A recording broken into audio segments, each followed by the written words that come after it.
Olá galera, como estão vocês? Sou o professor Luciano, estou aqui para mais uma aula de Sociologia. Queria mandar meu abraço aí para essa turma do primeiro ano e creio que em breve nós teremos de volta nossas aulas presenciais. Mas enquanto isso, nós estaremos utilizando esse recurso, essa ferramenta digital para dar continuidade aí ao nosso conteúdo. Espero que vocês acompanhem essa revisão aí simultaneamente com o material, com o livro. Nós ainda estamos no capítulo 1. Nós iremos dar uma analisada a partir da página 7 do nosso livro, onde vai tratar das linhas clássicas do pensamento sociológico, né? Separamos três dessas linhas clássicas aí que nos apresentam o pensamento sociológico, né? Como foram divulgadas, como foram definidas, como foram estipuladas as linhas científicas que daria início a essa ciência social, que métodos eles usariam como ciência para analisar a sociedade. Então, começaram-se inicialmente, né, por três linhas. A primeira delas foi desenvolvida por dois pensadores, Augusto Comte, que é o pai do positivismo, e Emile Durkheim. Então, esses dois pensadores desenvolveram uma linha de analisar a sociedade chamada positivista funcionalista. O que é que pensava essa linha, né? Eles tomam como ponto de partida a existência de uma vida social que é gerenciada fora das mentes do indivíduo. Ou seja, a sociedade exerce um peso, uma influência, uma predominância sobre os indivíduos na sociedade. Então, tanto Augusto Comte como Emile Durkheim, eles desenvolveram a linha clássica chamada positivista funcionalista, seria um método de análise da sociedade que pensaria a sociedade a partir da sua influência no indivíduo, ou seja, existiria uma ação da sociedade acima do indivíduo. A sociedade agiria sobrepondo algumas práticas, algumas determinações sobre a vida do indivíduo. Então, existia uma vida social gerida por uma sociedade que gerenciaria as ações do indivíduo nesse contexto de sociedade. Então, essa é a primeira linha, positivista funcionalista. Então, é uma linha que leva em conta a influência da sociedade sobre o indivíduo. A segunda linha é a de Max Weber. Ela é chamada de sociologia compreensiva, né? O que é que vai analisar esse filósofo e o que é que acredita essa linha clássica da sociologia, desenvolvida pela sociologia para analisar a sociedade. Então, Max Weber é um importante pensador que viveu entre 1864 e 1920, né? Segundo essa linha de pensamento aí,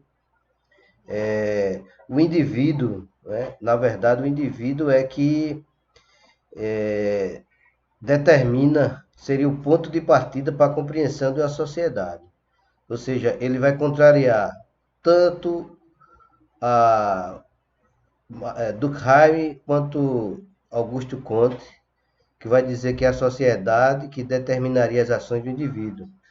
Para Weber, ele vai partir do indivíduo para a sociedade. Para entender o que acontece na sociedade, ela precisaria como tomar ponto de partida a compreensão, a ação individual do indivíduo como ponto de partida para a compreensão da realidade social. Então, o ponto de partida dessa linha seria o indivíduo e sua ação que se refletiria na sociedade. E por último, a teoria materialística histórico-dialética de Karl Marx, né? Então, Karl Marx ele vai entender que, em oposição à primeira perspectiva, a funcionalista, ele aponta que as formas de coerção e de poder que existem na sociedade têm origem nas diferentes e as diferenças existentes na sociedade e os conflitos existentes na sociedade têm como ponto de partida um conflito de ordem econômica.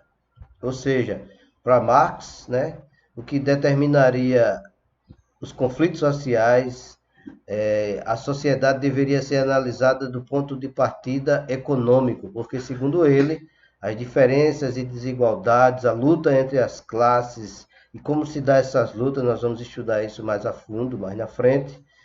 Ele vai entender que essa teoria aí, materialista, histórico, é que determinaria a história da sociedade. Tudo que poderia ser analisado no contexto social e que se decorreu na história da sociedade, ela teve um fundo, um pano de fundo movido por ações que têm uma conexão com a economia, né?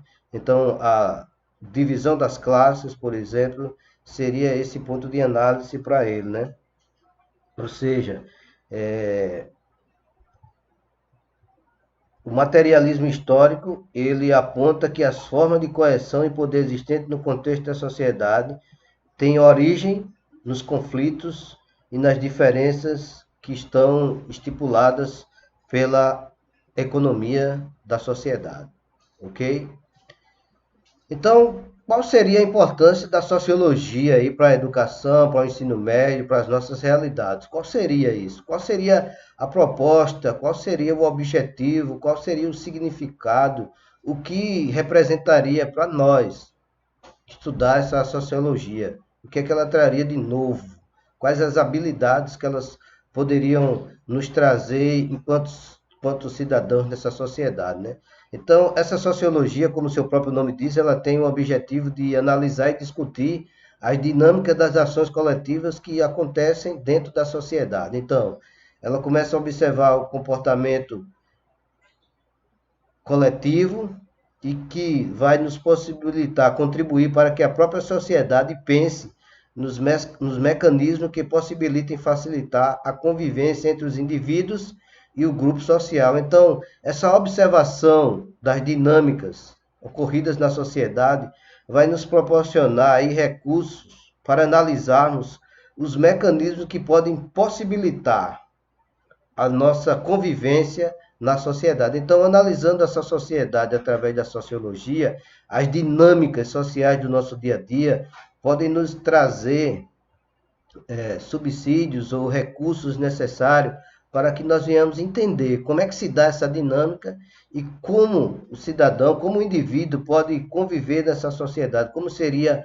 a melhor forma de convivência, quais as ações, quais as políticas que melhorariam a nossa possibilidade de vivência social no nosso dia a dia. Então, para entendermos isso, né, nós precisamos entender a dinâmica da sociedade. Então, a sociologia nos traria essa importância, esse significado, essa compreensão macro de como se dá essa dinâmica social para entendermos os micro-organismos, as microações também dessa sociedade. Entendendo isso, nós teríamos recursos para entendermos melhor como se daria as vivências sociais, como desenvolver melhores convivências, melhores vivências no nosso contexto.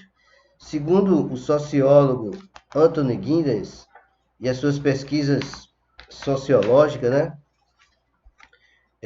As pesquisas sociológicas também estimulam a consciência das diferenças culturais, proporcionam a capacidade de avaliar os efeitos da política, ou seja, em que medida uma política adotada melhora ou não nossas vidas, e oferece também uma autocompreensão de seres sociais no nosso cotidiano. Então, a primeira, ele divide, né, a importância da sociologia, a importância das pesquisas sociais, ele divide em três, né?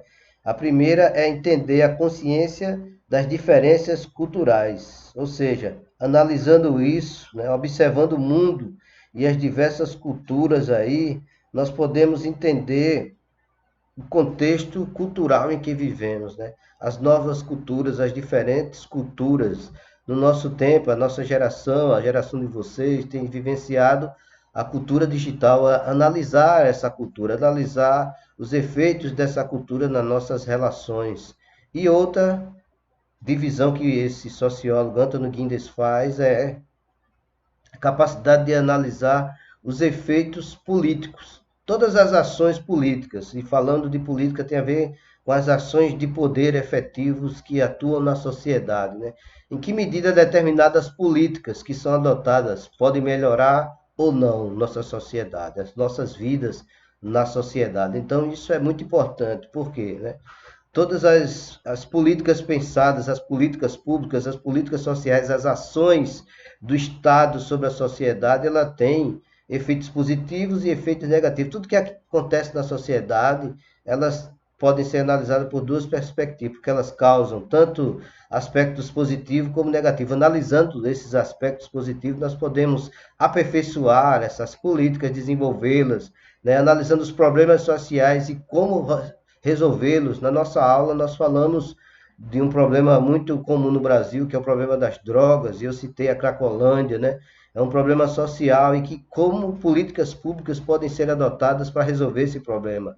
E como essas políticas públicas vão exercer ações gerenciadas que causem resolução de problemas positivos e quais as questões negativas. Por exemplo, algumas políticas foram adotadas de tirar o povo da rua, mas nós percebemos que aqueles grupos que vivem na Cracolândia também não têm emprego, não têm fonte de renda. Como trabalhar esse outro lado, né, desse problema social? A socialização desses indivíduos, reinseri-los na sociedade. Como faria isso, né? A primeira etapa seria tirá-los das ruas, fazer um tratamento para dependência química e depois tentar ressocializá-los. Então, quais as políticas públicas que deveriam ser pensadas e criadas para resolver esse problema? E por último, segundo o sociólogo Anthony Giddens, o estudo da sociologia nos levaria a uma autocompreensão das nossas vivências sociais, né? Uma autopercepção, uma autocompreensão, um autoesclarecimento de como nós, indivíduos, temos interagido com as mudanças sociais do nosso tempo. Então, o estudo da sociologia nos possibilita essa autoanálise. Como essas ações, como essas culturas sociais, como essas políticas sociais têm influenciado na nossa maneira de ser. Então, o estudo da sociologia me possibilitaria essa autorreflexão. Então, a sociologia pode auxiliar nossa vida em vários aspectos. Conhecer o mundo em que vivemos, uma visão micro e macro da sociedade, conhecer os nossos limites. A principal contribuição, ela também pode ser que ela é uma ferramenta de compreensão da nossa existência enquanto seres inseridos no mundo em que vivemos. As nossas ações individuais podem interferir nas ações coletivas e as ações coletivas, como elas podem interferir nas nossas ações individuais. E aí ela também nos traria elementos teóricos como ciência para investigar as discrepâncias sociais, culturais, os significados, como podemos retomar nossa própria cultura como uma perspectiva nova e uma objetividade de outro modo para não alcançarmos, né? Então, como a cultura pode interferir na nossa vivência, etc. Uma análise das culturas do nosso tempo, das tribos urbanas, das formas de vida adotada, né, pelos indivíduos nessa sociedade. Entendendo tudo isso, nos dará uma visão macro e micro dessa sociedade, no aspecto cultural, econômico, e abriria um leque de possibilidade de entendermos quem somos, porque somos o que somos, né? Essa dinâmica que acontece nas relações sociais, a interatividade, a rapidez do nosso tempo, do mundo das realidades virtuais, e essa coisa do tempo online, do já, da informação passada com tanta velocidade, né? Essas dinâmicas sociais, elas podem ser analisadas pela sociedade e nos dar essa visão geral dessa nossa interação como indivíduos, a rapidez do nosso tempo, que exige pressa, rapidez, né? Essa nossa conexão virtual, quais seriam os efeitos positivos e negativos? Por exemplo, a possibilidade de dar essa aula a vocês foi trazida por esse recurso, né? O mundo virtual, a realidade virtual, a internet, mas também que aspectos positivos e negativos ela nos traria, trazendo a comunidade de eu estar dando essa aula na minha casa, mas quais seriam os aspectos negativos desse processo? A perca das relações interpessoais diretas, né? A vivência direta, a vivência social direta, as relações afetivas aí, sociais, nessa interação do toque, do olhar no olho, do ver, do estar presente mesmo aí, sem ser virtualmente falando, mas presente como indivíduo, né? o que de negativo isso pode trazer, essa distância geográfica e essa proximidade virtual, o que isso pode causar nas nossas relações. Então, tudo isso é analisado pela sociologia e ela nos possibilita ter esse feedback, analisar isso, ter essa consciência de tudo isso. Então, essa dinâmica é uma ferramenta, é um objeto de estudo da sociologia que entende essas interações, a força dessas redes sociais no nosso cotidiano, o problema, como eu falei, das barreiras entre público e privado, a compreensão desse espaço-tempo, essas distâncias geográficas e aproximação digital, quais os benefícios e os malefícios disso, tudo isso é trazido por uma reflexão sociológica do nosso tempo. Então nós ficamos por aqui, queridos, até a próxima aula, espero que aproveitem bem, acompanhem o material nos estudos, eu vou estar passando aí esse material por um link do meu canal no YouTube, que você possa assistir essa aula aí, tem mais conteúdo lá disponível, que você se inscreva no canal lá para ter acesso quando sair um material novo, você quiser revisar, isso vai ficar gravado, então você marca lá o sininho. Cada vez que o material novo sair, você vai ser avisado e você vai estar disponível, vai estar disponível esse conteúdo e demais conteúdos aí para vocês, tanto de filosofia como de sociologia e de teologia. Mas eu vou passar o link dessa aula, fiquem à vontade aí, é o canal que eu criei para aulas de filosofia e sociologia. Um grande abraço, espero revê-los o mais breve possível nas nossas aulas presenciais. Que Deus abençoe a todos.